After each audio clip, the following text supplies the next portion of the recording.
Bon, eh bien, écoutez, bienvenue à tous, bienvenue à personnes qui sont en ligne. Donc, Anne Miller, pour ceux qui ne me connaissent pas, donc, je pense que je connais à peu près tout le monde, mais enfin, au cas où, administratrice générale du Château Conti. Écoutez, c'est une grande fierté pour nous de vous accueillir aujourd'hui. D'abord, un grand plaisir voilà, de recevoir notamment nos partenaires, les maires de communes, Chantilly et de Vineuil, et puis tous nos partenaires. Et puis, je suis aussi heureuse qu'il y ait je veux le souligner, qu'il y ait aussi le personnel de Chantilly, voilà, et qui s'intéresse à ce qui se passe, voilà, et qui veuille avoir une vision globale de ce qui se passe au château. Et pour moi, c'est très important. Donc, merci aussi à ceux qui sont là. Merci à nos partenaires de Chantilly. Merci à François du département. Et puis, merci à notre voisin du potager des Princes. Je dis ça du monde, mais c'est pas grave. Je continue. Alors, je voudrais d'abord commencer par une année record, une année en termes de visitorat. Alors, Madame le maire me pose la question, 525 000, comment se fait-il? On était plutôt autour de 400 000 avant. Voilà. Alors, en effet, on était à 423 en 2019. Alors, 2021, 288, mais vous savez bien que 2021 n'était pas une année typique. Donc, notre référence, c'est 2019. Alors, pourquoi est-ce qu'on parle de 525? On communique sur 525, tout simplement parce qu'on s'est rendu compte que les établissements muséaux touristiques qui étaient similaires aux nôtres communiquaient non pas uniquement sur leur billetterie, mais sur la fréquentation globale, y compris en fait ce qu'on appelle les événements de location d'espace ou de privatisation, et que nous ne le faisions pas, et que ne pas le faire, finalement, ça nous pénalisait, parce que on avait l'impression d'être un établissement de moindre envergure. Or là, à plus de 500 000, on fait vraiment partie du club des grands en France. Il y a disons, probablement une quinzaine d'établissements en France maximum qui arrivent à ces niveaux de visitorat.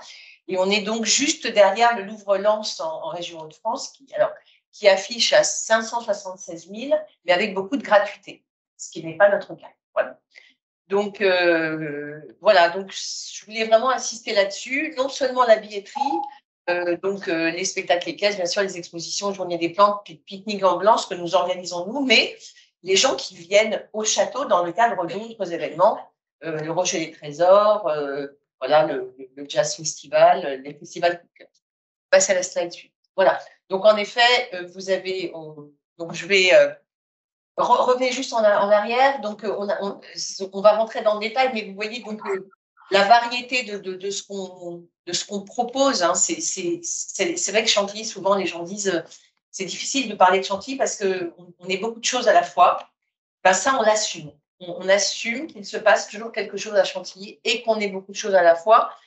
Le point commun de tout ça, c'est à la fois l'excellence et l'accessibilité. Mais en effet, une grande variété d'événements. Je vais rentrer un petit peu dans le détail. Donc, évidemment, notre cœur de métier, c'est clairement le musée, hein, le musée privé, donc les expositions. En matière d'exposition, on a vraiment eu une année exceptionnelle, d'abord en termes de visitorat et d'exposition presse, mais aussi parce que cette exposition a été labellisée d'intérêt national. Et est-ce que c'était la première fois qu'on avait, hein, pour la première fois, encore une fois, on est à plus de 500 000 visiteurs, on a une exposition labellisée d'intérêt national. Il faut qu'on se mette dans la tête qu'on est dans la cour des grands. Madame le maire, vous avez, voilà, vous hébergez un joyau national, juste en face. Voilà. Mais pour en avoir vraiment bien conscience. Voilà. Vous êtes trop modeste. Voilà. Ensuite, évidemment, programmation exceptionnelle également sur les spectacles. On a vraiment eu une année magnifique avec 2 nouvelles créations, Totem et le Miroir de Belle-Lune. Très différents. Hein, et c'est là où on voit le talent de nos écuries, de notre compagnie équestre, entre le conte de Noël et puis le côté un petit peu plus world culture, excusez mon anglais, mais de Totem. On voit bien vraiment cette capacité à se réinventer à chaque fois, et puis la reprise du spectacle historique cette fois-ci. Et là aussi, on voit le côté plus classique avec Il était une fois les grandes écuries. Donc, vraiment bravo à nos grandes écuries, à nos compagnies équestres qui offrent des plaisirs très variés à son public. Voilà, alors évidemment, notre grande manifestation phare, c'est évidemment les Journées des plantes qu'on a récupérées depuis 2015. C'était les Journées de Courson. Les gens continuent, certains, à les appeler encore les Journées de Courson. Il faut vraiment qu'on se mette dans la tête, maintenant, c'est les Journées des plantes de Chantilly. Et je pense que ça commence à rentrer dans les esprits. Et là, j'ai même insisté auprès de Diane pour qu'on voit en plus gros les Journées des plantes de Chantilly sur le poster. C'est maintenant, voilà, c'est chez nous, les Journées des plantes. Et encore une fois, c'est un événement d'envergure nationale, voire européenne. Donc, on est vraiment, encore une fois, dans la cour des grands. Avec cette magnifique, notre sublime marraine, Julie André. Voilà, Julie André, excusez-moi. Voilà. Mais qui était extraordinaire et qui a attiré aussi un nouveau public. Alors, et puis évidemment, Christine Lagarde qui nous avait rendu visite, elle, en mai. Voilà. Alors, le pique-nique en blanc aussi, donc année record. 3800, on était à combien en 2019, je crois, 2005, hein, donc une augmentation très importante, hein, de l'ordre de 50%. Donc, c'est vraiment un succès énorme. D'autant plus remarquable qu'on a changé la date à la dernière minute. Moi, je vous avoue que j'ai pris une responsabilité. On m'a dit, qu'est-ce qu'on fait? Il risque de pleuvoir, qu'est-ce qu'on fait? Et c'est une décision difficile à prendre quelques jours avant. Et je l'ai prise, je pense que c'était une bonne décision parce que vraiment, il faisait très moche ce jour-là. Il faisait froid, quoi. Enfin, il y avait de la bruine, enfin, c'était très désagréable. Et franchement, ben voilà, on a déplacé de 15 jours et on a eu une affluence exceptionnelle. Alors évidemment, le Rocher des Trésors également, immense succès. Et vraiment là, merci. L'Office du tourisme, je crois, n'est pas représenté, mais merci à l'Office du tourisme d'avoir. Si. Ah, vous êtes là, pardon, excusez-moi, je suis confuse. Je ne vous avais pas vu. Vous voyez, je ne vous ai pas salué tout à l'heure. Donc, merci à l'Office du tourisme. Je sais que ce n'est pas forcément dans l'idée de le refaire cette année, et on comprend très bien pourquoi. Hein, il n'y a aucun problème de notre côté. En tout cas, on en a bien bénéficié en termes de notoriété, en termes de plaisir pour tout le public localement. Et c'était vraiment exceptionnel. Donc, je crois qu'on est passé de 15 000, je crois, en 2019 à 20 000. Voilà. Non, en 2021, pardon, à 20 000 cette année. Ensuite, voilà. Donc, alors ça, également une programmation musicale d'excellence, encore une fois, c'est important. Donc, sur la musique, on a vraiment deux axes. On est vraiment partenaire des institutions locales, donc le Ménestrel, bien la Muse du Prince et l'Orchestre de l'Oise, qui sont d'ailleurs des institutions de très haute qualité. Et puis sinon, on vise des événements de qualité nationale ou internationale. Et notamment donc, le festival TSF Jazz Chantilly, vous savez qu'il ne va pas avoir lieu cette année, mais probablement l'année prochaine. Et puis, le festival Coup de cœur, donc, qui avait commencé pendant le Covid un peu en huis clos, ce qui était un peu triste. Martha Argerich est revenue à Chantilly en octobre. Et là, on va continuer en avril. Enfin, je ne veux pas déflorer 2023, mais le festival Coup de cœur est en train de s'implanter. Voilà. Donc, écoutez, vous pourrez revoir. Donc, on avait en effet, au-delà du Hors, on a eu un programme d'exposition remarquable, hein, les enfants de Clouet, les manuscrits de Tagdent, la création du cabinet des livres qui continue, les photos là qu'on vient d'enlever voilà, hier, les pionniers du livre imprimé. C'est vraiment au-delà de notre exposition phare, on a des expositions de très grande qualité qui permettent de faire des travaux de recherche, de mobiliser notamment des chercheurs sur Tagdent. Marie-Pierre a fait un travail exceptionnel de partenariat.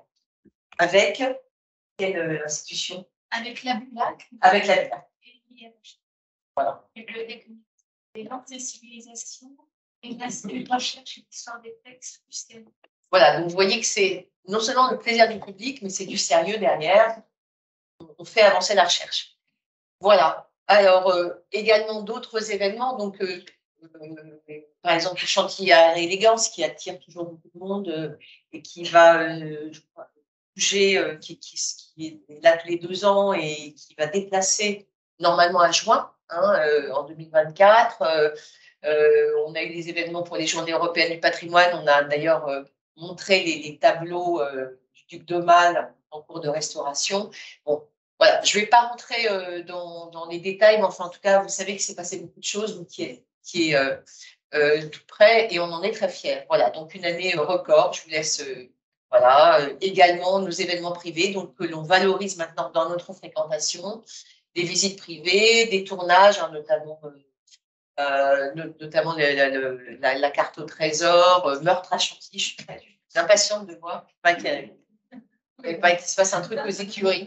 Bon, voilà, des journées d'études, des mariages. On attire beaucoup les mariages, les dîners. Voilà. Et puis, donc bravo à l'équipe privatisation, j'insiste, c'était une année record aussi pour vous, n'est-ce pas? Voilà. Donc, cap sur 2023. Donc là, je ne vais pas forcément rentrer dans les détails parce que ça va vous être présenté par Mathieu et par Mathieu, par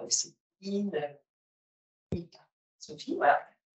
Et donc, voilà. Alors, moi, je voulais vous dire un petit peu ce qui sous-tendait derrière. Ah oui, c'est pas mal. Ah oui, cap sur 2013, je n'ai pas vu ça. On va écouter, voilà. On va remonter le temps. Ah oui, c'est pas mal. Bon, écoutez, ça. Moi, je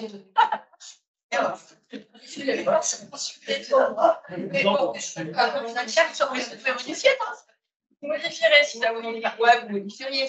Sur l'histoire de dizaine. Sur 2023, donc voilà. Donc, c'est un peu sans mauvais jeu de mots avec les écuries, ça fait des dada. Voilà. Donc, l'accessibilité, pour moi, qui est essentielle, je crois que Madame le maire harcèle assez là-dessus. Le référencement sur les apps de mobilité, on n'a toujours pas réussi avec Google, on a réussi avec Movit, avec Citymapper, qu'on sache que la gare, il n'y a pas que la solution de marché, il y a d'autres solutions. Le projet Venez à Chantilly en Passe Amigo, ça c'est un peu de plus longue haleine et je suis en discussion très avancée avec les France Mobilité. Il faut que j'en parle aussi avec la région de France, mais c'est un travail de longue haleine, mais ça sera peut-être impossible. Je ne dis pas que ça se fera, mais c'est une de mes obsessions. Plus d'arrêts TER le week-end en gare de Chantilly, ça aussi, on est en nation avec la région de France pour obtenir plus de TER le week-end. Et la meilleure coordination train-bus ou navette, ça, Emery qui travaille avec Keolis notamment, parce que même quand il y a des trains, les navettes ou les bus ne sont pas toujours exactement coordonnés. L'accueil des visiteurs, donc on va travailler sur la signalétique du parc avec un véritable parcours de visite. Donc d'ailleurs, on va peut-être solliciter des subventions, vos amis du département et de la région là-dessus.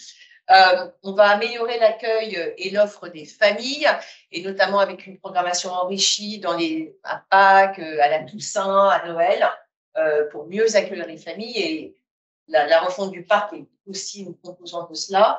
Nouvelle offre de restauration au château et grandes écuries. Donc là, une restauration peut-être continue. Déjà, c'est ce qu'on a entamé de façon. Je voudrais remercier d'ailleurs la famille Trueba qui est là, et la famille Duda aussi, voilà, qui est là, exactement. Donc là, qui est au château, fait une offre en continu jusqu'à la fermeture du château et ça marche très bien. Donc là, on est en train de faire un appel d'offres. L'établissement public. Et puis, on est heureux que le hameau réouvre bientôt. Voilà.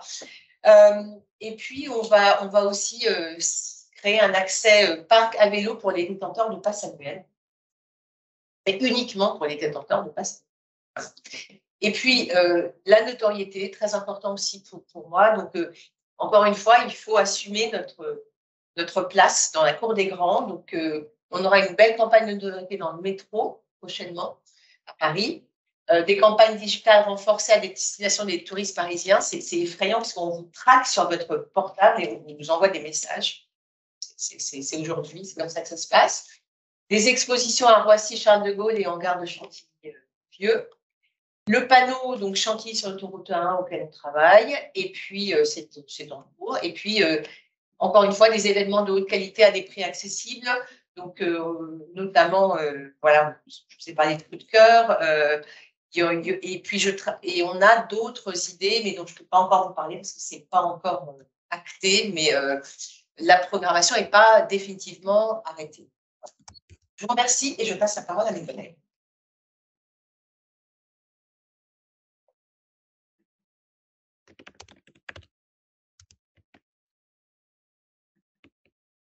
Pardon, allez, Lucie. C'est une petite voix. Mais là, c'est bon. Alors, c'est bien vite, sans moi. Tout va bien. Donc, on m'a demandé de vous faire un petit peu part d'un mouvement collectif que nous avons lancé maintenant depuis 2018 qui s'appelle « Ensemble, sauvons la forêt de Chantilly ». Alors, je vais vous faire rapidement un petit tour sur l'état actuel de la forêt. Ce que vous avez à retenir de cette belle forêt qui nous entoure, c'est qu'elle est majoritairement constituée de chênes, plutôt de gros diamètre, donc potentiellement vieux, et noyés dans du taillis de tilleul. D'ailleurs, on pense que Chantilly viendrait de champ de tilleul. Donc, vous voyez en vert, c'est les peuplements où il y a majoritairement du chêne, et en bleu, c'est ce qui est en gros diamètre. On voit que c'est une forêt globalement homogène, et donc on peut se demander si elle n'est pas vieillie.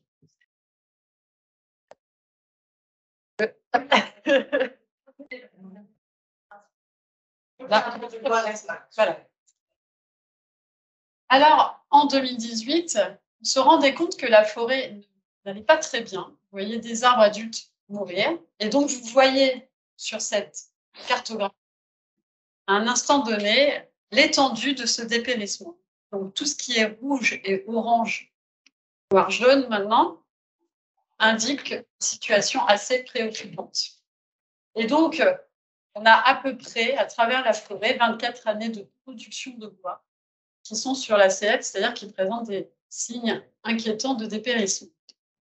Peut-être. Reviens en arrière, s'il te plaît.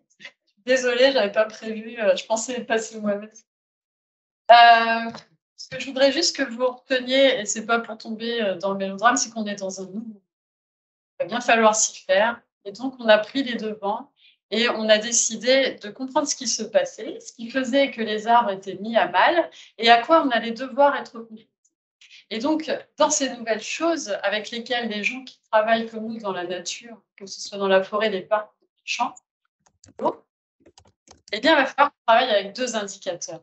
Déficit hydrique, c'est-à-dire l'entrée et la sortie d'un système, mais également vagues de chaleur. Pour les végétaux, avoir des vagues de chaleur supérieures à 35 degrés, c'est assez préoccupant.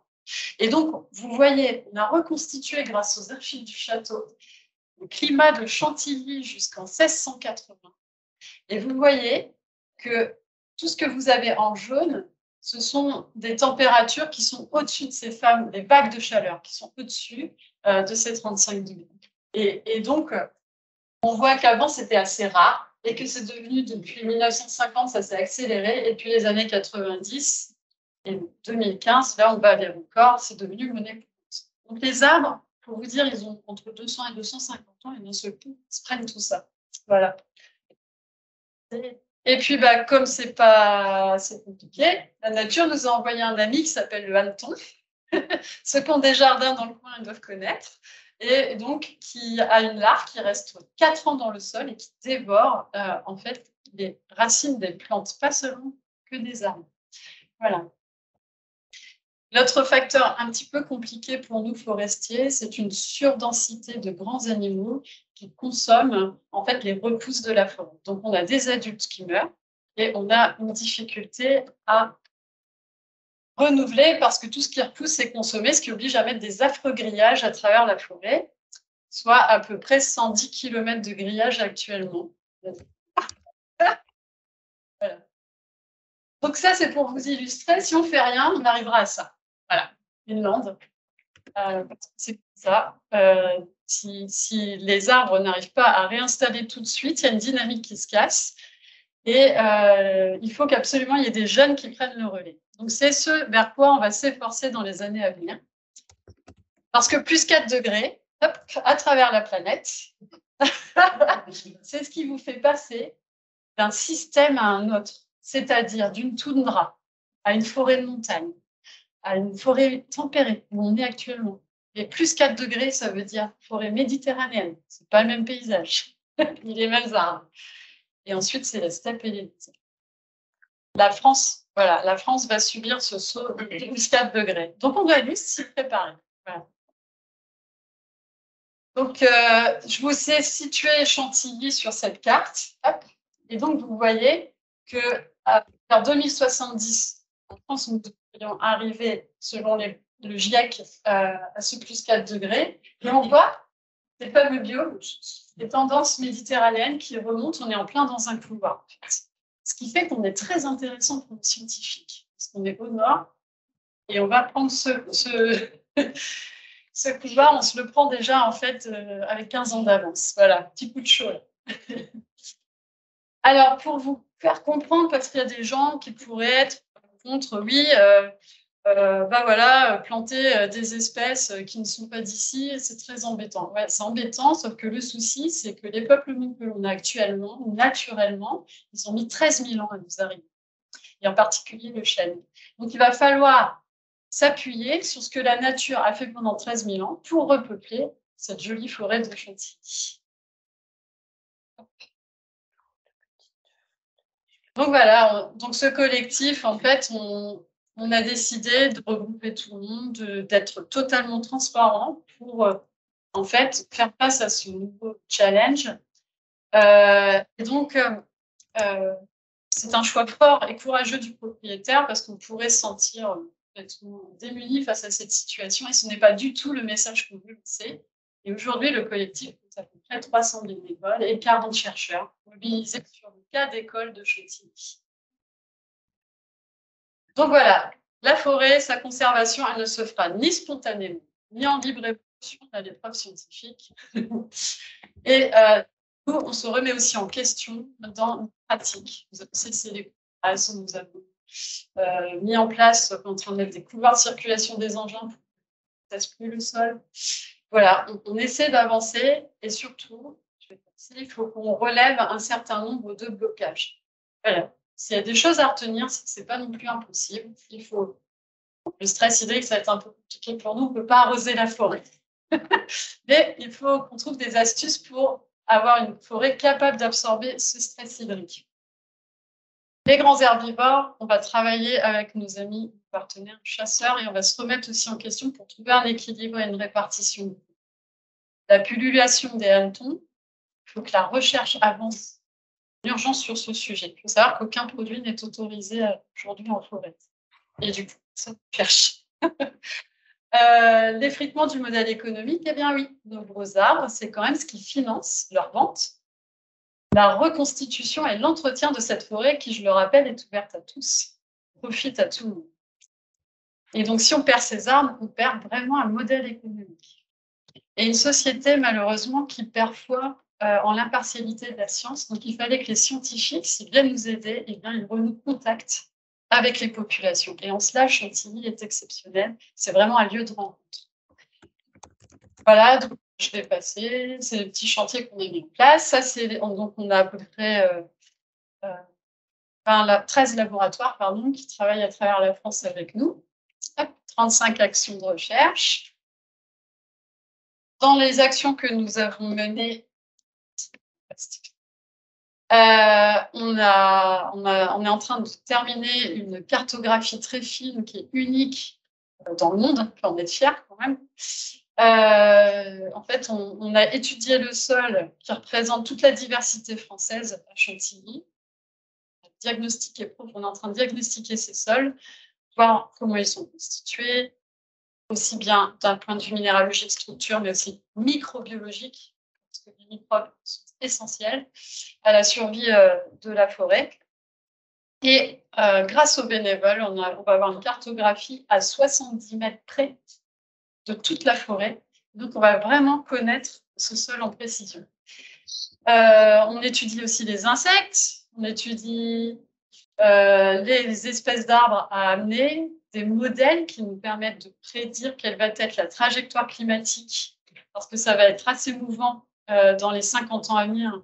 Donc, il y a des arbres qui vont vivre, d'autres qui vont mourir. Et donc, il va falloir suivre tout ça très finement. Je peux passer.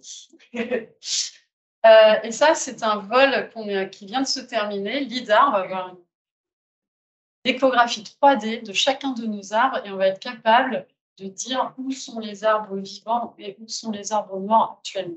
Et on va suivre ça dans le temps. Chantilly devient vraiment un laboratoire avec un monitoring dans le temps pour les scientifiques. Bon, bah ça, c'est nos copains chasseurs. Ils se forment, hein, ils bossent dur, faut les soutenir. Voilà. On étudie, donc on est en train de mettre, on continue à étudier ce qui se passe dans l'écosystème tout en anticipant des actions avec des plantations expérimentales. On modifie nos modes de vente. On est en train de reprendre la main sur nos exploitations. Avant, on vendait ça à des négociants qui réalisaient cette exploitation. Là, le château avance l'argent pour aller chercher les bois dépérissants à travers la forêt, les ramener bord de route, les classer par catégorie. C'est un très gros travail pour l'UNF et les équipes. Eh bien, nous allons vers une forêt mosaïque. Nous allons tout faire pour sauver le chêne. Il faut savoir que la grande force du chêne, c'est qu'en 13 000 ans, il a su recoloniser, ce qui est exceptionnel, toute l'Europe. Donc, il a en lui une diversité fantastique et en même temps une spéciation qui n'est pas trop... C'est-à-dire qu'ils sont capables de s'hybrider. Et ça, c'est fantastique. Donc, à nous d'exploiter ce filon. Là, tu peux voir.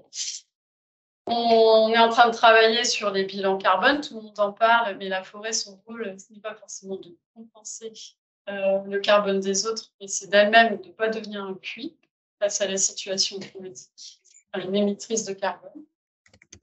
Du coup, ça fait tout le monde autour de nous, un comité exécutif qui nous aide au quotidien, composé du PNR, de l'ONF, de l'INRA, du Conservatoire botanique, de la société civile. On a également un comité scientifique qui valide toutes les actions. Et puis tous nos bénévoles et les acteurs de la biodiversité qui sont là au quotidien. Après, tout le fruit de notre travail soit accessible à tous sur un site internet et que les données des scientifiques soient mutualisables avec tous les autres professionnels. C'est un énorme travail de mise en partage.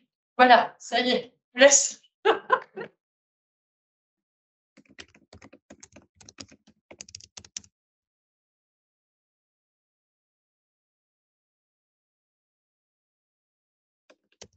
Alors, le duc de Mal a non seulement rassemblé une forêt extraordinaire, mais comme vous savez, une collection extraordinaire. Et donc, en 2023, on va essayer de poursuivre dans la belle lignée de 2022 avec une programmation à la hauteur des collections, à la hauteur du site.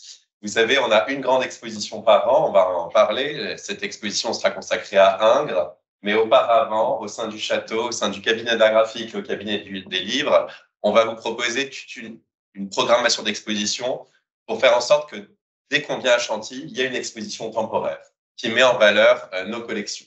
Chantilly, le musée Condé, c'est à la fois un musée d'art et un musée d'histoire. Et on commence dès samedi avec une exposition qui s'appelle Visage des guerres de religion, consacrée à la Renaissance française. Mais la part plutôt sombre et tragique de la Renaissance française, ce sont ces conflits confessionnels entre protestants et catholiques qu'on va pouvoir illustrer avec la collection des Clouets de Chantilly. Vous savez, cette collection de portraits de la Renaissance, peints, dessinés, gravés sur émail, sur miniature, et qui nous permettent de mettre des visages sur des noms, l'amiral de Coligny, le duc de Guise, la reine Margot, Henri III, Charles IX, enfin tous ces protagonistes qu'on connaît par les livres d'histoire et dont les effigies sont à Chantilly.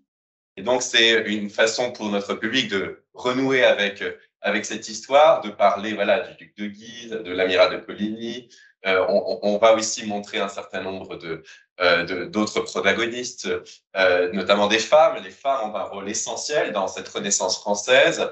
Vous savez, toute cette collection a été rassemblée par une femme, c'est Catherine de Médicis. Et autour d'elle, elle a réuni des catholiques, des protestants pour trouver des voies de conciliation. On aura aussi des incongruités, des grandes surprises. Notamment, on a retrouvé dans les réserves un morceau de la cloche qui a sonné la Saint-Barthélemy en 1572. C'est très peu connu et donc on a aussi ce genre de pépite grâce au duc d'Aumale à Chantilly. Et puis, si on continue, on aura des œuvres qu'on voit dans tous nos livres d'histoire ici. C'est Henri III qui crée l'ordre du Saint-Esprit, un des grands ordres de chevalerie français, et des nouvelles acquisitions qui nous sont permises par nos mécènes que nous remercions aujourd'hui, notamment les amis du musée Condé. Vous avez ici un dessin que nous avons acheté l'année dernière qui représente un enfant dans les années 1580 qui est dessiné sur le vif et un enfant qui participait aux processions de la Ligue catholique dans ces guerres de religion. C'est une exposition qui est soutenue aussi par un des Friends of Chantilly, mécène de toutes nos expositions temporaires, et une exposition qui est complétée par une touche contemporaine, je dirais, qui est en cours de montage aujourd'hui même. À vrai dire, comme on va descendre au sein du cabinet d'art graphique un certain nombre des portraits de la Renaissance que vous avez ici au sein du cabinet des Clouets, au lieu de mettre une petite fiche qu'on appelle un fantôme disant que l'œuvre est partie en exposition, avec une artiste contemporaine qui s'appelle Sabine Pigalle, on a retravaillé de façon contemporaine mais subtile ces portraits avec des photographies, avec un travail de l'heure en quelque sorte, si bien que lorsque vous arriverez dans le cabinet des Clouets, au premier abord, rien n'aura changé. Et lorsque vous aurez le nez sur les tableaux, vous verrez que ces visages ont l'air vraiment réels. Et donc, tout ça est en cours de travail.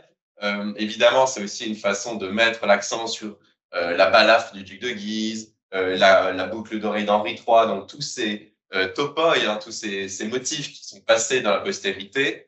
Et puis, si on continue, on aura aussi dans la rotonde de la galerie peinture, avec ce grand portrait, justement le résumé de cette saison consacrée aux guerres de religion, en partenariat avec le musée d'armée et le musée national de la Renaissance à Écouen. Donc, on a toute une saison au niveau national sur cette thématique. Donc, vous avez ici le cardinal de Coligny devant un tableau du massacre de la Saint-Barthélemy avec une dague. Donc ça, c'est un travail, vous voyez, de Clouet, mais créé au 21e siècle, en 2023. Alors ça, c'est pour ce printemps, de début mars jusqu'au 21 mai. Et la grande exposition de cet été, entre début juin et début octobre, soutenue par une foule de partenaires, et vous êtes un certain nombre ici présents, les Friends of Chantilly, la Fondation du Crédit Mutuel Nord-Europe, la Fondation Edmond Rothschild, les Amis du Musée Condé, Art Curial, et j'en passe. L'Académie des Beaux-Arts aussi, qui est partenaire de cette exposition. C'est Ingres. Vous savez que Chantilly est riche d'œuvres de ce grand maître. 5 tableaux majeurs sont conservés au Musée Condé. Et ça va être la première exposition qu'on crée ici, consacrée à ce maître. Alors, ce n'est pas une rétrospective, ça va être une exposition qui va entrer dans sa carrière à travers les collections de Chantilly. On va essayer d'étudier son processus créatif en réunissant les dessins préparatoires, les variantes de chacun des chefs-d'œuvre de Chantilly, mais on va surtout se demander quelles étaient les relations qu'a entretenu Ingres avec la famille d'Orléans et notamment le duc d'Aumale. Est-ce que le prince des artistes est aussi l'artiste des princes, d'où le sous-titre de cette exposition, l'artiste et ses princes. Donc, ces relations avec cette grande famille commanditaire et mécène qui avait vraiment placé Ingres au nu. Donc, on va évidemment explorer nos chefs-d'œuvre. On commencera avec l'autoportrait. Donc, là, tu peux passer assez rapidement. On va montrer les dessins préparatoires, expliquer les différents processus créatifs qui se trouvent derrière chacun de ces chefs-d'œuvre. C'est la première fois que tout ça va être réuni depuis le 19e siècle. Hein. On a aussi restauré les Ingres de Chantilly, notamment grâce aux amis du musée Condé. Ces restaurations nous ont appris beaucoup de choses nouvelles que nous allons explorer un peu à la manière de ce qu'on avait fait avec la Joconde nue, hein, vous vous souvenez, en explorant les analyses scientifiques, en montrant le dessin préparatoire. Ici, c'est Madame Dubossé. Nicole Garnier, qui est commissaire scientifique de cette exposition, a retracé toute la vie de la maîtresse napolitaine de l'ambassadeur de France à Naples, que vieille femme, elle a revendu à Ingres son portrait pour gagner un peu d'argent. On va aussi montrer évidemment Paolo et Francesca, qui a été créé pour une autre princesse, pour Caroline Murat, reine de Naples. Alors ici, c'est avant restauration. Vous verrez dans l'exposition le tableau transfiguré. C'est dans les galeries. C'est dans les galeries déjà. Donc, à chaque fois, ces expositions sont l'occasion d'étudier à nouveau nos chefs-d'œuvre, de les restaurer et de faire dialoguer avec des prêts extérieurs. On aura une centaine de prêts internationaux des États-Unis, d'Angleterre, de Belgique, de Suisse, mais aussi de France. Le musée de Montauban, le musée Ingres de Montauban est partenaire de l'exposition, le musée du Louvre également, le musée de Versailles, et j'en passe. Si on continue, vous verrez que différentes versions, vous voyez, qui viennent d'Angleterre, des États-Unis, seront réunies pour expliquer un peu le processus autour de ces chefs-d'œuvre. Et puis, le cœur de l'exposition sera consacré aux relations tissées entre Ingres et le frère aîné du duc d'Aumale, Ferdinand Philippe, duc d'Orléans, prince royal, qui avait un grand mécène et qui a fait entrer finalement Ingres dans la famille. Et c'est lui qui a commandé notamment cet immense chef-d'œuvre, pas immense par ses dimensions, mais immense par sa composition, qui est la Stratonice, d'après un opéra, un tableau extrêmement abouti, avec cette composition pompéienne, hein, issue finalement des modèles des fouilles de Pompéi, avec un drame un drame amoureux, un inceste aussi en train de se jouer, et on va essayer d'expliquer comment Ingres est parvenu à ce chef.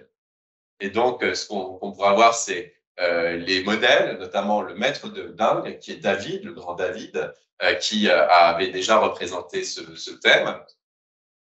Et puis, des dessins préparatoires du Louvre, de Suisse, qui vont montrer tout ce travail, ce chemin vers, notamment voilà, à Berne, vers le tableau de Chantilly. Des superbes dessins aussi qui sont des chefs-d'œuvre à part entière, avec cette fameuse position qui est à la fois la mélancolie, le désir contraint, donc des dessins d'Amsterdam, des dessins du Met, des dessins du Louvre. Donc c'est vraiment une exposition extrêmement ambitieuse qu'on va proposer ici à Chantilly, avec les élèves d'Ingres lui-même qui ont parfois posé pour certains des modèles de ce tableau. La composition on a aussi des grands tableaux du Louvre qui vont venir, qui ont appartenu aux frères aînés du duc d'Aumale, c'est cas d'Oedipe et le Sphinx. Et puis, ce tableau qui vient de Bruxelles, qui a appartenu à un autre frère, enfin, qui était destiné à un moment donné à un autre frère du duc d'Aumale, un tableau extrêmement rare, qui était compliqué à obtenir en termes de prêt, et qui résume un peu l'œuvre d'Ingres. Alors, vous savez, le frère aîné du duc d'Aumale est mort assez jeune, en 1842, et Ingres a représenté son portrait qu'il a vraiment popularisé. Il est aujourd'hui au Louvre, il viendra à Chantilly, et là aussi, on va expliquer comment ce portrait est devenu une icône, et comment, grâce à cette mort tragique, Ingres a été définitivement rattaché à la famille d'Orléans. Donc, on montrera tout ça, et à partir de là, de cette mort tragique, Ingres a créé des cartons pour des vitraux pour les différentes chapelles de la famille d'Orléans. La chapelle qui a été érigée sur le lieu de mort du duc d'Orléans, la chapelle de Dreux, là où est enterré le duc d'Aumale, mais aussi, chose qui est beaucoup moins connue, à Chantilly était prévu des vitraux d'Ingres pour la chapelle qui n'a jamais été érigée parce qu'en 1848, le duc d'Aumale est parti dans l'exil. Donc, on va expliquer tout ça, montrer des dessins préparatoires pour tous ces vitraux. Ce qui est intéressant, c'est que les saints de ces vitraux reprenaient les visages de la famille. Donc, Saint Philippe avait le visage du roi Louis-Philippe, etc. Donc, c'est évidemment une histoire très familiale, et donc on montrera ce projet avorté. Finalement, Chantilly aurait pu avoir des vitraux d'Ingres, et l'histoire en a fait autrement. Et on finira évidemment par rendre hommage à notre duc d'Aumale, qui a été cet immense collectionneur, qui a racheté un certain nombre de chefs-d'œuvre d'Ingres, comme la Vénus, qui est ici. On va montrer des versions du musée d'Orsay, vraiment rentrer dans ce chef-d'œuvre. À chaque fois, ce sont des tableaux qui ont été peints parfois sur 40 ans. La Vénus a été peinte en 1808, a été reprise en 1848. Donc, on est vraiment face à un artiste perfectionniste, angoissé parfois, et qui remet sur le métier constamment ses chefs-d'œuvre pour avoir les choses les plus abouties possibles.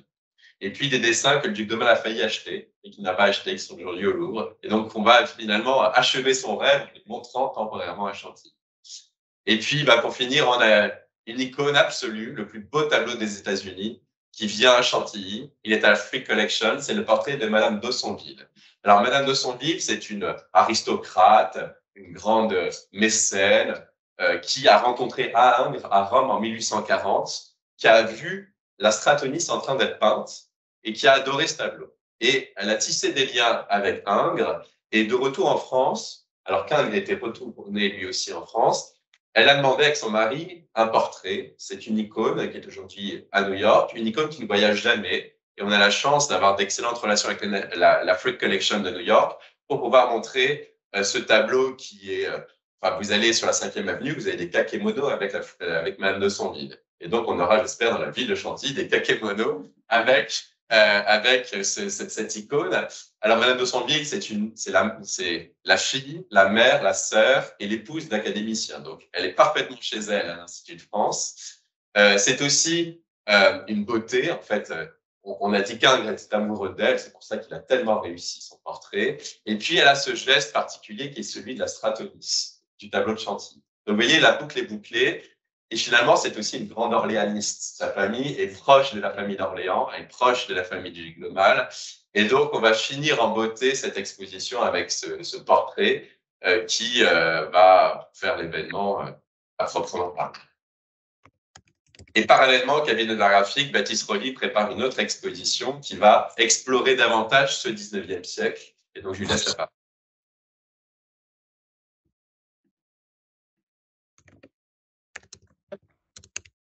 Il a un lien très intime avec l'Italie. Il a beaucoup voyagé en Italie, il a dirigé l'Académie de France à Rome, il a passé de nombreuses années, il a représenté les paysages italiens, et donc ça nous a semblé être l'occasion parfaite, en écho à l'exposition Ingres, de présenter une collection du 19e siècle autour de la thématique de l'Italie. C'est l'occasion de redécouvrir des dessins qui n'avaient jamais été présentés, des peintures, qui, parce qu'elles avaient été accrochées dans des bâtiments, dans des espaces non accessibles au public, n'avaient elles non plus jamais été montrées au public. Et donc, pour cheminer à travers l'Italie du 19e siècle, on a retenu les grands voyageurs, Chateaubriand, Stendhal, les grands écrivains qui se rendent en Italie, qui écrivent des récits de voyage. Et on s'est aperçu que systématiquement, ils retiennent 3 époques. En Italie, l'Antiquité, qu'on appelle la première Italie, que tout le monde vient voir, les vestiges antiques. La deuxième Italie, qui est celle des papes et de la Renaissance. Et la grande nouveauté au 19e siècle, c'est que les voyageurs viennent aussi pour découvrir l'Italie politique des peuples du Risorgimento, qui est ce long trend qui enchaîne des batailles, des révoltes, des crises, des défaites, et qui conduit à la fin du siècle à l'unification d'Italie, qui était avant un morcellement de principautés, de petites nations, une partie sous emprise autrichienne, une partie sous emprise espagnole, une partie sous emprise française.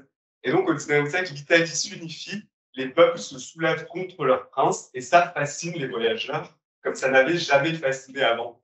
Et donc, l'exposition sera construite en suivant Stendhal, par exemple, autour de l'Antiquité. Ça, c'est un tableau qui n'a jamais été montré au public. Le duc d'Aumale a dans sa collection de Bothèse, qui est un élève d'Ingres, qui a été restauré expressément pour l'exposition, donc c'est une découverte.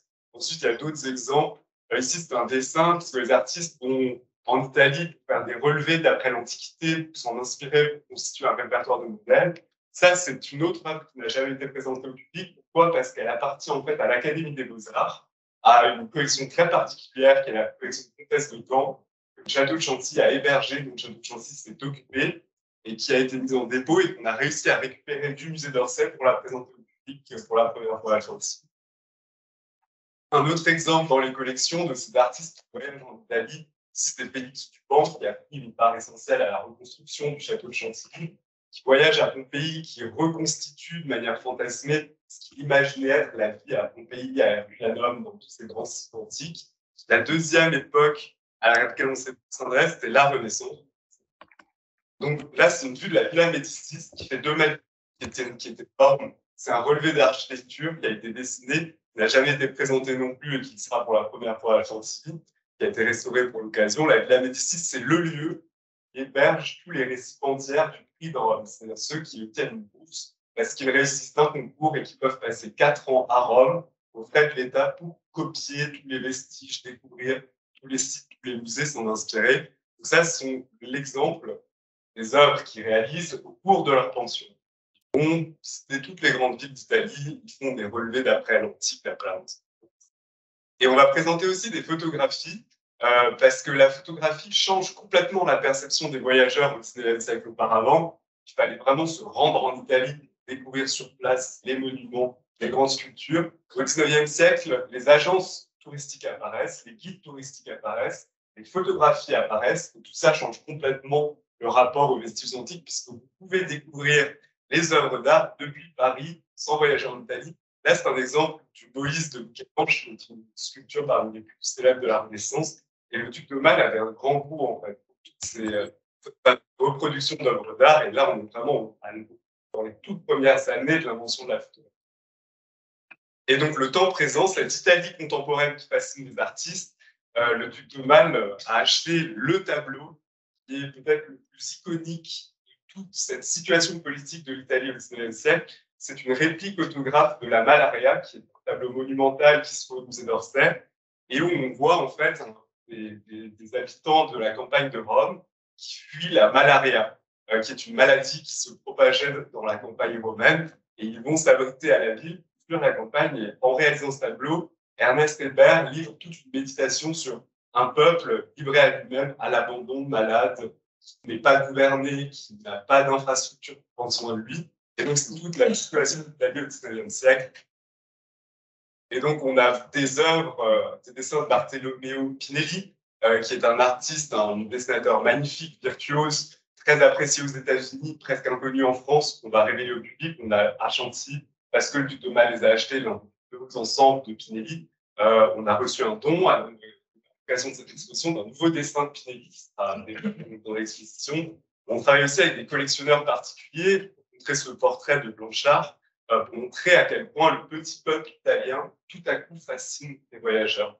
Et ce sont des œuvres qui auraient été impensables un siècle avant, parce que le XVIIe siècle, on parle en Italie pour l'Antiquité, on appelle ça le siècle de l'anticomanie. Et au XIXe, on redécouvre, par la politique, par la fascination d'un peuple en train de prendre sa nation en main, tous les petits personnages de l'Italie contemporaine.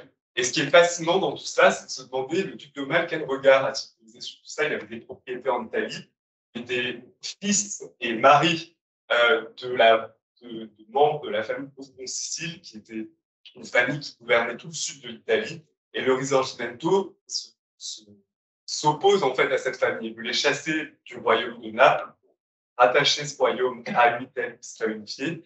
Et le duc d'Aumale, on a retrouvé dans des archives des lettres du duc d'Aumale qui stipulent à tous ses administrateurs en Sicile de rester totalement neutres dans le conflit, de ne pas s'opposer à Garibaldi, vous voyez à droite, qui est le grand homme du Risorgimento.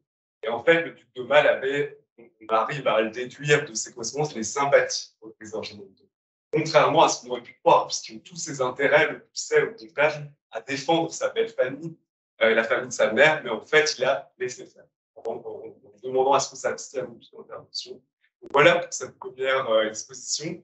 La deuxième, elle est liée à 3 dépôts exceptionnels que j'ai à recevoir du musée Jacques André, qui est un autre musée majeur dans le sud de France. En fait, on s'est aperçu que les œuvres de collection qui touchent au XVIIe siècle flamand et hollandais avaient toujours été montrées sous le seul prisme de Rembrandt. Et les dessins de Rembrandt, les gravures de Rembrandt à Chantilly. Or, nos fonds sont extrêmement riches. On a dans nos collections tous les petits maîtres qui sont actifs à cette époque. Le duc d'Aumale avait ses estampes. Et en fait, on va présenter ce fonds qui ne l'avait jamais été autour d'une suite de thématiques. Les guerres, les indépendances.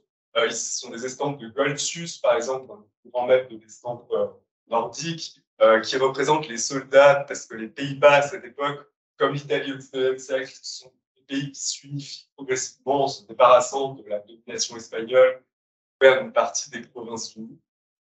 Donc, dans les représentations des soldats ont une part essentielle. Ensuite, il y a d'autres thématiques, puisque vous savez que c'est une époque, le XVIIe siècle des Pays-Bas, qui s'est défini comme un siècle d'or, un âge d'or. C'est le siècle d'or néerlandais. Et en fait, c'est parce que c'est un pays qui a beaucoup mis en image le quotidien. On appelle ça l'invention du quotidien. Vous savez qu'il y a une grande exposition Vermeer à Amsterdam en ce moment qui montre ça, en fait. C'est à quel point le XVIIe siècle réinvente la vie quotidienne en montrant la vie rurale, la vie paysanne, présentée sous un angle évidemment très élogieux, très laudatif, très pieux aussi, avec le Bénédicité à gauche. Ce sont des œuvres d'Adrien Van Ostade, qui est un des grands artistes de cette époque. On représente aussi beaucoup les campagnes qui sont représentées ici avec des animaux on donne l'image d'une paysannerie idyllique, d'une campagne merveilleuse, parce qu'en fait, c'est aussi la grande époque de l'essor du capitalisme. Et donc, du coup, c'est une province qui se porte extrêmement bien. Et donc, il y a tout un marché de l'estampe qui se développe sur les foires, sur les marchés, qui montre toutes les différentes facettes de l'industrie et de l'économie de cette province. Donc, la vie des champs, les vaches, évidemment, les chèvres, les paysages aussi qui se développent beaucoup à cette époque. Ici, c'est une estampe de Ruisdael, qui est un grand artiste de l'époque, qui montre deux voyageurs traversant une forêt. Il y a d'autres types de paysages, des paysages urbains aussi. Ici, c'est la cathédrale d'Anvers. Anvers est la grande ville des Flandres. Et en fait, c'est cette histoire qu'on va raconter dans cette exposition, c'est comment justement progressivement les Flandres, la Hollande, toutes ces petites provinces qui constituent les anciens Pays-Bas se rallient les unes aux autres en se débarrassant de toutes les influences extérieures pour devenir ce qu'on appelle aujourd'hui les contrées néerlandaises. Et ici, c'est Amsterdam, par exemple, et en fait, on s'aperçoit que les artistes eux-mêmes jouent un grand rôle dans la manière dont ils se représentent au sein de cette histoire. Ici, c'est Van Dyck, des samples de Van Dyck qui représentent un de ces belles artistes. Ensuite, vous avez d'autres. Ici, c'est le Titien et sa maîtresse, toujours représentés par Van Dyck. Ensuite, vous avez une autre estampe d'Adrien Van Ostade qui représente un peintre au travail. Et donc, tout ça vous montre différentes facettes de la vie quotidienne des Pays-Bas à cette époque. Et ils seront accompagnés en écho. Donc, le but de l'exposition d'estampes, c'est vraiment tout sauf Rembrandt, si on peut dire, pour attirer le regard sur tous les artistes qu'on éclipse un peu trop souvent. Et à côté, dans d'autres espaces, vous pouvez admirer à Chantilly les 3 peintures de Rembrandt du musée Jacques-Marandré. Avec ces 3 peintures, le musée Jacques-Marandré et le musée de France qui en a le plus après le Louvre, c'est la deuxième collection. En fait, les 3 Rembrandts sont très intéressants parce que s'inscrivent tous les 3 dans des périodes différentes de l'activité du maître. Ici, c'est un Rembrandt de jeunesse, très clair-obscur, très théâtral, très cinématographié. Et ensuite, vous avez un autre Rembrandt qui est un portrait, c'est la période de maturité, beaucoup plus sobre. Et le dernier, qui est un Rembrandt de la dernière période, vous voyez à nouveau ces effets de clair-obscur, mais avec un grand sens de l'humanisme, un portrait très incarné. Voilà un peu la saison néerlandaise qui sera présente.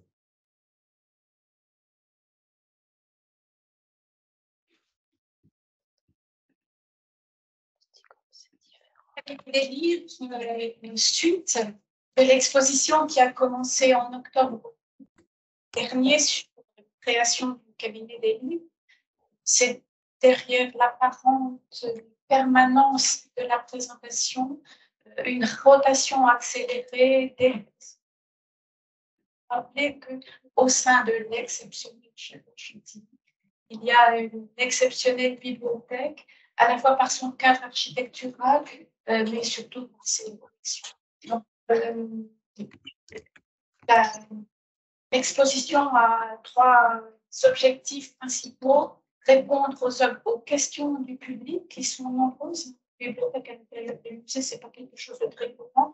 Beaucoup s'interrogent sur l'existence de cette bibliothèque. L'exposition continue à présenter la manière dont les collections se sont constituées, la politique d'acquisition culturelle, la manière dont il a piloté Honoré Domé pour installer un cabinet des livres, précisément l'intersection du Grand et du Petit Château. Tout ça constitue la création du cabinet des livres. L'exposition explore aussi la manière dont le rapport du duc de Montfermeil, les pages soulignées, une arme également, ses mains, s'appelle posé à Napoléon III. C'est également, les livres sont également des compagnies d'exil, ce sont également des livres objets, si on se reliure. Toutes ces facettes sont également présentées au gré de l'exposition selon un portrait intimiste aussi. Et puis, les photographies à travers différentes images et documents apparaissent aussi dans l'exposition. L'évolution du cabinet des livres qui n'est pas restée figée, qui n'a les plus anciennes photos qui montrent la bibliothèque privée du Christ n'ont rien à voir avec la bibliothèque d'aujourd'hui. Cela permet de réfléchir à la muséographie de Domain également. Et ça témoigne de tout le travail qui est fait en arrière de l'exposition pour préparer les outils de médiation. Des exemples de rotation des collections au fil de l'exposition. Donc là, la structure générale de l'exposition demeure, mais les pièces changent. Parfois, on tourne les pages, parfois, on change les pièces. Parfois, on a l'opportunité de proposer une variante absolument insoupçonnée. Le 14 octobre dernier, le château de Chantilly a eu l'occasion d'acheter un manuscrit remarquable ayant appartenu à Guillaume de Montmorency, le père d'Anne de Montmorency, considéré comme le créateur du pays. De son père, Guillaume, on a et le duc d'Aumale considérait que celui que vous voyez là sur la gauche, qui inaugurait l'exposition jusqu'à la semaine dernière, était le manuscrit inaugural du château de Chantilly, le premier manuscrit du cabinet des livres. Et nous l'avons remplacé par ce manuscrit qui est devenu public récemment. Donc, vous verrez que la variante est. Mais elle est intéressante. Les deux manuscrits sont datés dans une fourchette qui va de 1526 à 1531. Le premier est un écrit du comte de Carpi qui présente Érasme du point de vue de l'Église, donc avec une vision critique et négative. Le duc d'Aumale souligne que le manuscrit a un caractère archaïque, avec l'écriture encore médiévale. Et l'écriture humanistique et moderne, un encadrement Renaissance inspiré des livres imprimés, et il contient non pas une critique des races, mais un texte des races, un texte majeur de morale humaniste et chrétienne, l'éducation de la race. L'éducation même est la personnalité de Guillaume de Montmorency qui est transportée et nuancée d'un exemple. Voilà la nouvelle publication des livres pour la période qui va jusqu'au mois de juin.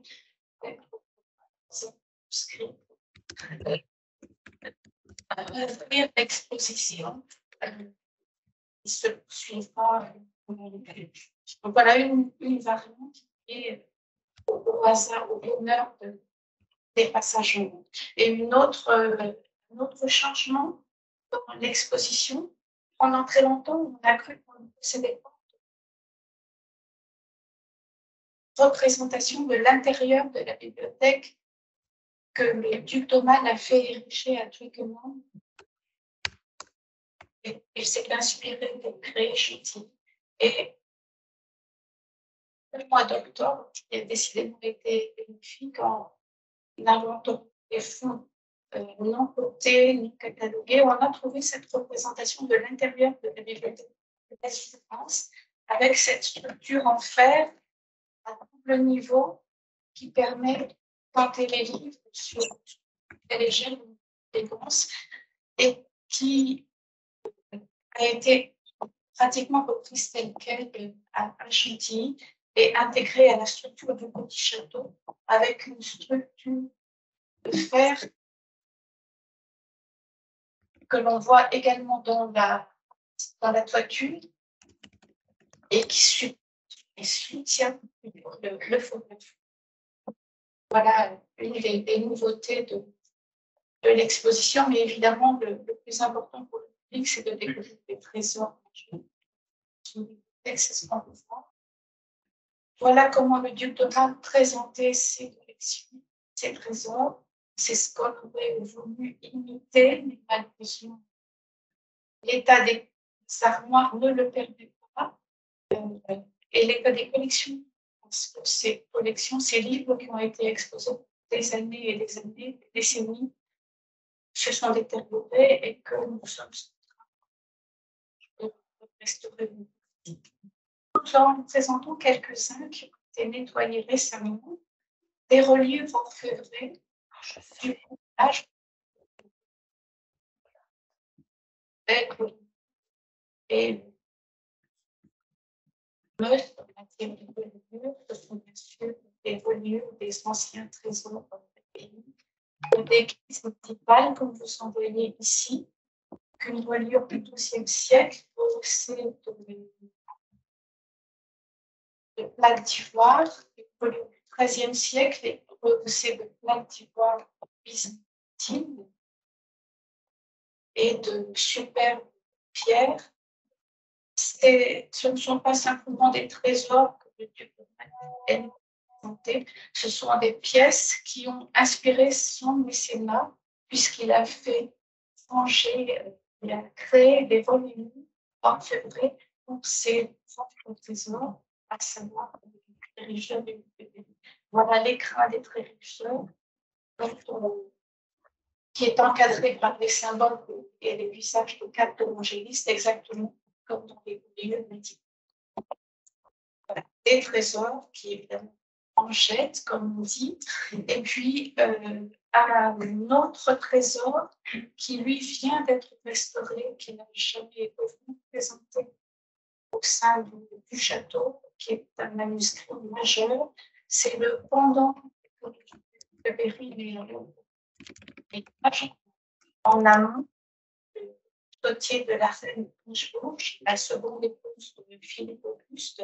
Le manuscrit pouvait difficilement être montré parce qu'il a été à la fois brûlé par la lumière, les manipulations.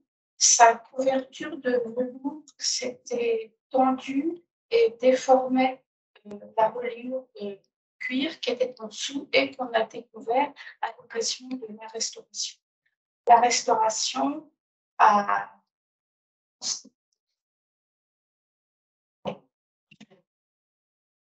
permis de démonter la reliure de la remonter sous forme de liseuse complètement amovible autour de la reliure Trinity, une reliure du XVIIe siècle qui était invisible jusqu'alors.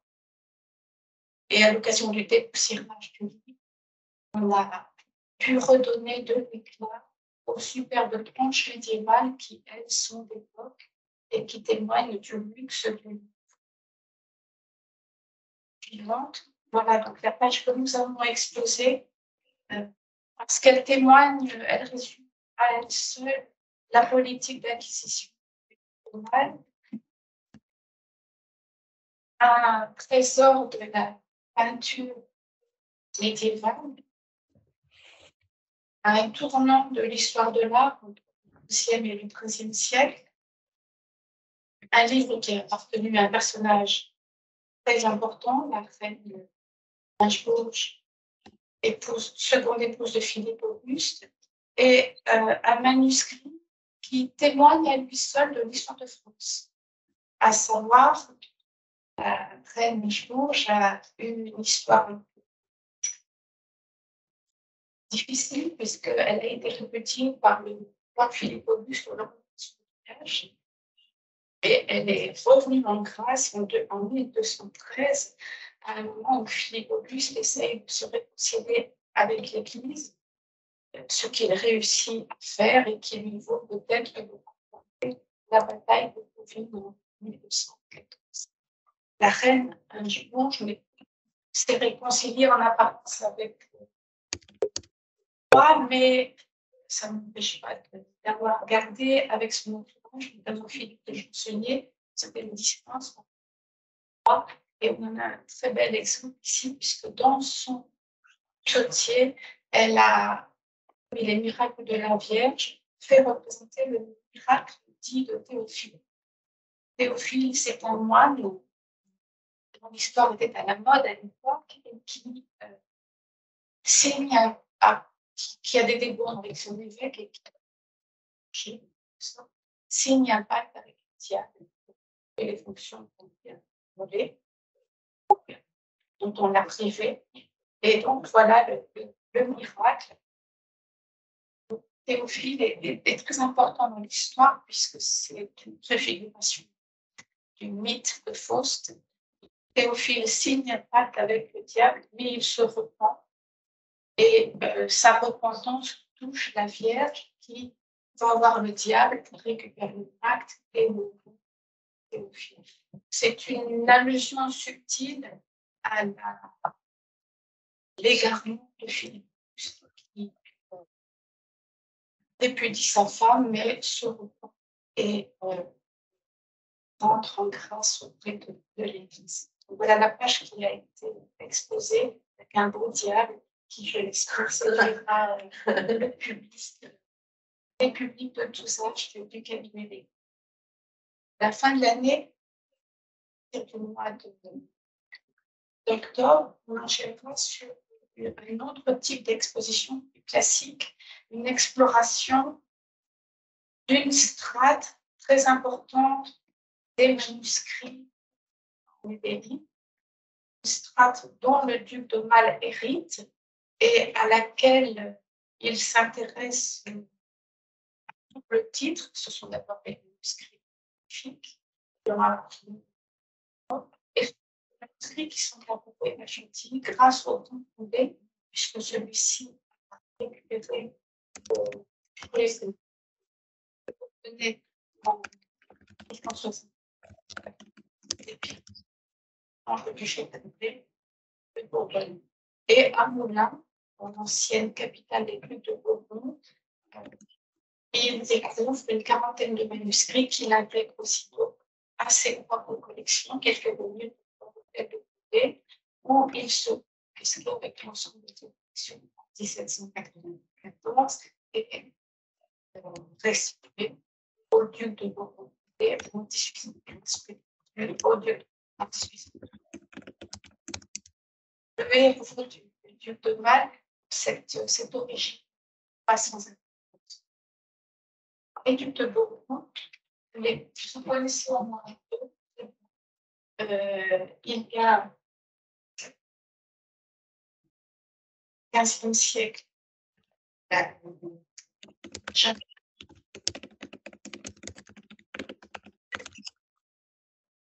conservé dans les collections du musée Condé. Et il y a plus en amont Jean Fournier. C'est le personnage de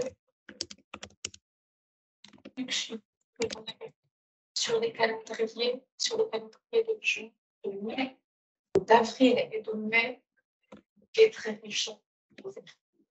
Accepte des fiançailles et de la cavalcade de l'élection. Pas des membres de la fédération.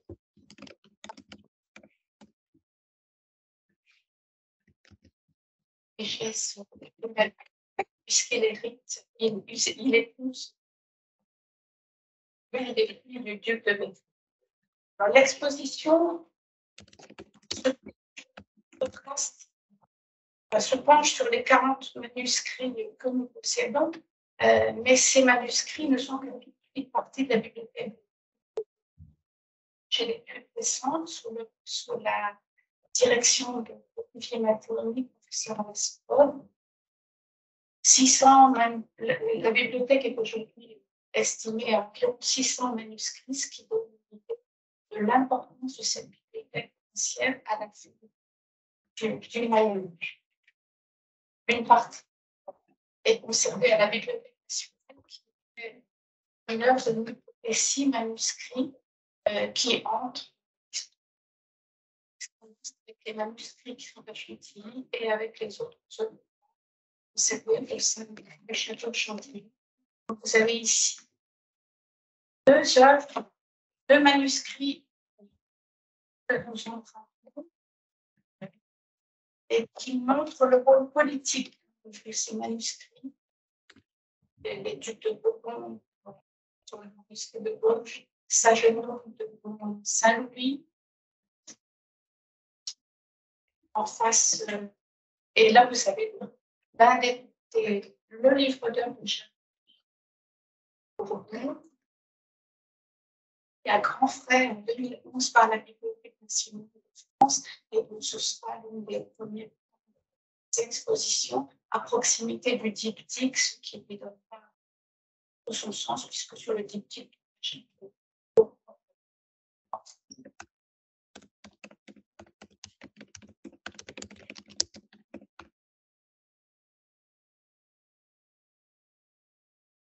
Vous avez compris, on a une année en 3 grands temps forts. Le printemps, les guerres de religion, Ingres et l'Italie durant l'été, la saison néerlandaise avec 3 Rembrandt. On avait 3 Raphaël, on va récupérer 3 Rembrandt cet automne. Ces super manuscrits, notamment venant de la BNF, également à l'automne. Et l'année va être ponctuée avec les grands événements nationaux, notamment durant la nuit des musées. On aura des animaux qui se passera aux grandes écuries, au musée du cheval. On a pas parlé du musée du cheval jusqu'ici parce que Sophie va en parler, mais on est en train de réaménager, de moderniser ce musée et de l'animer. Ce sera le cas durant la nuit des musées avec des animations, avec des démonstrations des élèves de la FASAC, avec la crème chantilly de nos chers amis ici présents, les ateliers de démonstration. Et puis, si on continue dans les événements de l'année, grand public, on a Pâques. Vous savez que on a toute une fréquentation familiale durant ces vacances. Et cette fois-ci, on va décorer la grande table de la Galerie des Serres avec des créations en chocolat qui vont être créées en ce moment même par les chocolateries Cosmos de Senlis et puis par d'autres partenaires. Je recevais encore ce matin des esquisses. En fait, les élèves, notamment chocolatiers, s'inspirent des décors de la Galerie des Serres pour faire des serres, des candélabres en chocolat. Donc, ça va être assez fastueux. On aura aussi une chasse aux œufs dans le jeu de bois du XVIIIe siècle qu'on a récemment restauré durant le week-end de Pâques.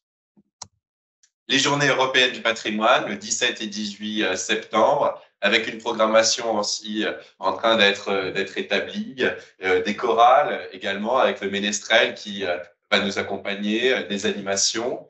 Et puis, les grands temps forts du second semestre, ce sont les visites à la lampe torche d'Halloween. Hein, c'est une façon inédite de découvrir les collections du musée Condé. On s'est rendu compte que ça fait venir aussi des publics qui ne viennent pas d'habitude à Chantilly. C'est une façon de dédramatiser, si j'ose dire, la rencontre avec l'œuvre d'art, d'avoir quelque chose d'assez familial avec des acteurs, avec nos guides qui racontent des anecdotes, qui s'appuie sur notre histoire aussi, qui est parfois frissonnante, il faut le dire. Et en tout cas, ça marche vraiment beaucoup. Donc, on va encore développer et ajouter des dates pour Halloween prochain, pour les vacances de Toussaint prochaines.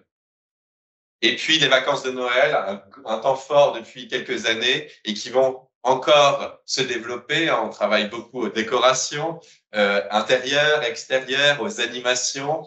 Aussi, on va développer toute une politique de contes de Noël qui seront dictées et dites par nos guides pour faire de ce château de princesse aussi un château du Père Noël. En tout cas, on vous attend nombreux et j'espère que vous allez pouvoir parler autour de vous et avec vos partenaires de toute cette programmation culturelle très scientifique. On l'a vu avec Marie-Pierre, un des manuscrits qu'on n'a jamais vus, qu'on a réétudié, mais aussi dédié au très large public, parce que c'est ça Chantilly, c'est de 7 à 77 ans, c'est les enfants des centres de loisirs de Creil qui viennent cet été, qui vont travailler avec des artistes graffeurs, et puis c'est les amateurs d'art qui viennent dans nos expositions. En tout cas, vous avez vu qu'on a une programmation culturelle très ambitieuse et j'espère que vous allez venir et revenir nous voir cette année. Merci beaucoup.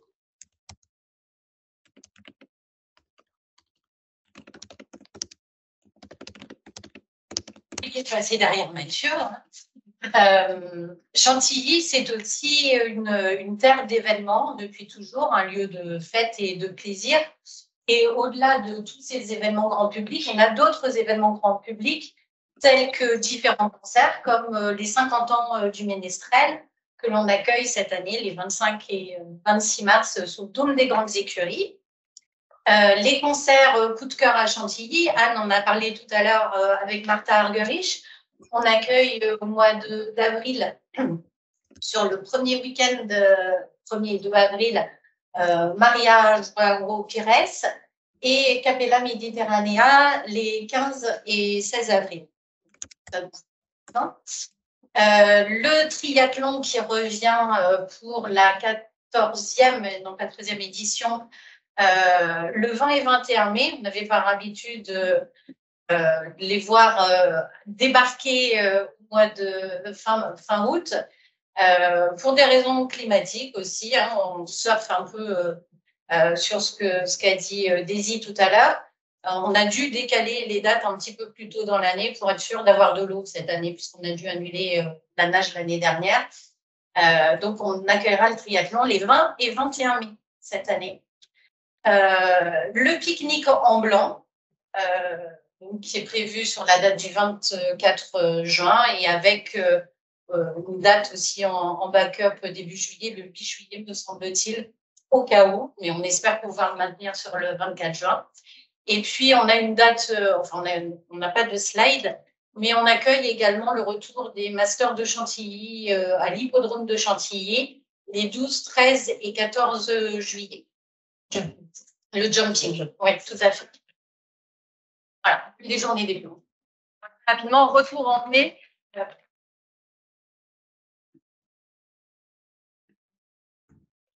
Et juste pour reboucler, retour en mai, les journées des plantes de Chantilly. Nous vous dévoilerons très bientôt la nouvelle affiche. Voilà, et 2 rendez-vous comme tous les ans, un en mai et l'autre du 6 au 8 octobre 2020. Le thème étant cette année autour du bien-être. On vous réserve plein d'animations sur cette thématique. Bonjour, ça va bien. Si on parle du bien-être, la journée des plantes, eh bien, en grandes écuries, c'est quelque chose de très important pour nous. Vous savez, quand on est cavalier, on se pose quand même plein de questions. On travaille avec des animaux, on passe notre temps à être en communication avec eux d'une certaine manière. C'est kinesthésique, on les touche, on les sent, on sait si notre cheval va bien, pas bien, ou on se pose des questions. Va-t-il bien? Et du coup, c'est l'occasion de créer une journée avec des cavaliers où on va rencontrer des scientifiques ou des spécialistes et aussi une cavalière incroyable qui est un génie à cheval qui s'appelle Alizée Froment. Et toutes ces personnes vont nous remettre en question, nous faire poser plein de questions pour toujours nous améliorer à cheval. Et c'est une journée de rencontre avec des cavaliers et de partage. Donc, c'est vraiment fort sympathique parce qu'on est dans un esprit de vouloir progresser avec nos chevaux. Et c'est quelque chose qu'on fait tout le temps quand on travaille aux écuries, se remettre particulièrement en question, savoir si ce qu'on fait est bien ou pas bien, et l'œil, le regard extérieur est très important. On ne peut pas monter sans qu'il y ait quelqu'un qui vous dise là ton cheval c'est bien, là c'est pas bien. Enfin, c'est des relations assez étonnantes qu'on a entre tous et avec nos animaux. Donc c'est une belle journée qui s'appelle les équiétudes. Donc il y a le côté quiétude, bien-être et équiétude avec ces scientifiques. Donc voilà, c'était un petit mix de tout ça. On va avoir une vingtaine d'exposants. Et donc une journée entière de conférences. Alors, avant de parler des spectacles, vous savez, l'écurie, nous avons 40 équidés, 27 chevaux, 3 ânes, une mule, entre 7 et 10 poneys, enfin une quarantaine en tous les cas d'animaux. Et nous donnons des animations tous les jours, tout au long de l'année, à partir du mois d'avril jusqu'au mois d'octobre. Donc, ce sont des rendez-vous quotidiens avec les visiteurs. Et comme notre public est composé de gens qui ne sont pas du tout cavaliers, on essaye de parler de façon très simple de la manière dont on se fait comprendre de son cheval. Et après, on explique comment on prépare un numéro d'équitation. Donc, ça, c'est tous les jours. La compagnie est composée de 8 cavalières, 9 cavalières, 4 palefreniers, une attendante qui est là. Pour les spectacles, on rajoute des artistes, un metteur en scène, un metteur en lumière, une créatrice de costumes. Donc, il y a toute une équipe. Mais pour le quotidien, tous les jours, on a ce rendez-vous avec les visiteurs et c'est ce qui a fait le succès du musée. Et d'ailleurs, Yves est là pour en témoigner. Yves Bien-Aimé, donc le créateur du musée du cheval. Alors, on a fêté les 40 ans. Ah oui, on a fêté les 40 ans du musée l'an dernier. Donc, chaque année, nous avons 3 spectacles. Une année, vous avez 2 créations par an et une autre année, on prépare les créations suivantes. Donc là, on est dans la préparation de 2024. Donc, on reprend notre spectacle Totem. Totem, c'est un spectacle, je dirais, un spectacle Covid. Marre d'être enfermé, besoin de couleurs, besoin de voyager. Donc, j'ai imaginé qu'on pouvait, avec toute l'équipe, parler de tous ces peuples cavaliers. Et du coup, je vous propose un voyage en Amérique, en Asie, en Afrique, en Inde, en Arabie. Et pendant 1 heure et quart, on voyage avec nos chevaux et surtout 3 danseurs et un voltigeur. Et on est vraiment parti en voyage tous ensemble. Le spectacle d'été, c'est une.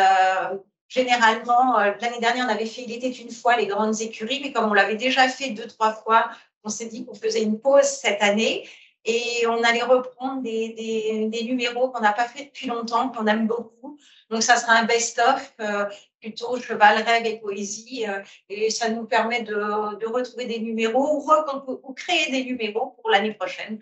Donc, c'est un peu un spectacle surprise.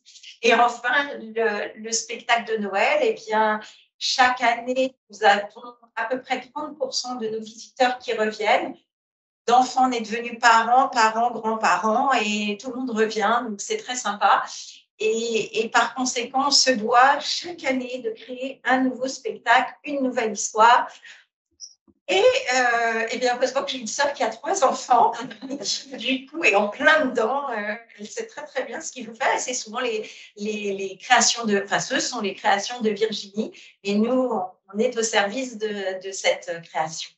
Alors sinon, l'écurie, comme je vous le disais, c'est 8 cavalières, voilà nos animations, 8 cavalières et des cavalières artistes. Donc il y en a on a aussi Mathilde Couteau qui crée toutes ces chansons et qui participe à tous ces spectacles. Voilà, c'est cette petite compagnie et merci de votre attention. C'est vrai, on se termine là.